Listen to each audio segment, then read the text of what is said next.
கோவையில் மறைந்த முன்னாள் முதலமைச்சர் கலைஞர் கருணாநிதியின் 102 பிறந்த நாளையொட்டி முன்னாள் அமைச்சர் மற்றும் முன்னாள் சட்டமன்ற உறுப்பினர்கள் கலைஞரின் திருவுருவ படத்துக்கு மலர் தூவி மரியாதை செலுத்தினர்.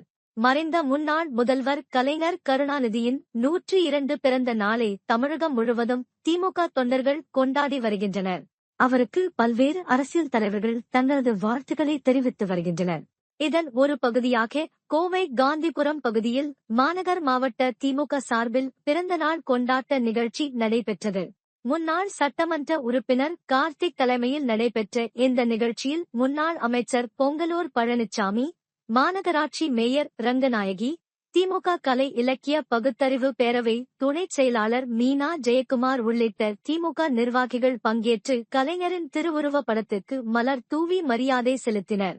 இதனைத் தொடர்ந்து கோவை மாவட்டத்தில் கலைஞர் பிறந்த நாளை ஒட்டி பல்வேறு நலத்திட்டங்கள் வழங்கப்படுவதாக முன்னாள் சட்டமன்ற உறுப்பினர் கார்த்திக் தெரிவித்தார். தலைவர் கலைஞர் அவர்கள் தமிழ்நாட்டின் முதலமைச்சராக இருந்த நேரத்தில் கோவை மாவட்டம் அபரிதமான வளர்ச்சி அடைந்தது. அவருடைய ஆட்சி காலத்திலே தான் இந்த கோவை மாவட்டம் மிக சிறப்பான திட்டங்களை எல்லாம் பெற்றிருக்கிறது என்று சொன்னால் அது மிகையாகாது. தலைவர் கலைஞர் முதலமைச்சராக இருந்த நேரத்தில் தான் 1971ஆம் ஆண்டு தமிழ்நாடு வேளாண்மை பல்கலைக்கழகம் கோவையிலே உருவாக்கப்பட்டது. அதை போலவே கோவையில் இந்தியாவினுடைய விடுதலைக்கு பிறகு முதலாக தொடங்கப்பட்ட கட்டப்பட்ட மேம்பாலம் அவினாசி சாலையில் இருக்கக்கூடிய தண்டுமாரியம்மன் கோவில் அருகில் இருக்கக்கூடிய மிக பிரம்மாண்டமான ரயில்வே உயர்மட்ட மேம்பாலம் 1971ஆம் ஆண்டு திராவிட முன்னேற்ற கழகத்தினுடைய ஆட்சி காலத்தில் தான் தலைவர் கலைஞர் அந்த மேம்பாலத்தை கட்டி திறந்தார்கள்.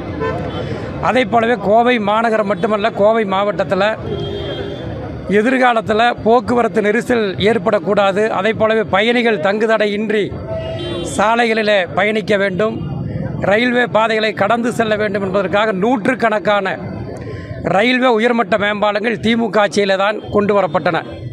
உதாரணத்திற்கு வடகோவை ரயில்வே உயர்மட்ட மேம்பாலம், ஓப் காலேஜ் ரயில்வே உயர்மட்ட மேம்பாலம், ஒண்டிப்புது ரயில்வே உயர்மட்ட மேம்பாலம், நீலம்பூர் புறவழிச்சாலை, அதை போல உக்கடம் புறவழிச்சாலை, உக்கடம் புறவழிச்சாலையில் அமைக்கப்பட்டிருக்கக்கூடிய ரயில்வே உயர்மட்ட மேம்பாலம், நூற்றுக்கணக்கான மேம்பாலங்கள் திராவிட முன்னேற்ற கழகத்தினுடைய ஆட்சியில் கட்டப்பட்டன. ஒட்டுமொத்த கோவையினுடைய வளர்ச்சிக்கு திராவிட முன்னேற்ற கழகமும் தலைவர் கலைஞர் அவர்களும் தளபதியும் ஆற்றியிருக்கக்கூடிய பணிகள்தான் இந்த தலைவர் கலைஞர் அவர்களுடைய 102வது பிறந்த நாளிலே ஒட்டுமொத்தமாக இந்த கோவை மாநகரமும் மாவட்டமும் தலைவர் கலைஞருக்கு புகழ்பாடி தலைவர் கலைஞருக்கு புகழ் வணக்கம் செலுத்துகிறது என்பதை இந்த நேரத்தில் தெரிவித்துக் கொள்கிறேன்.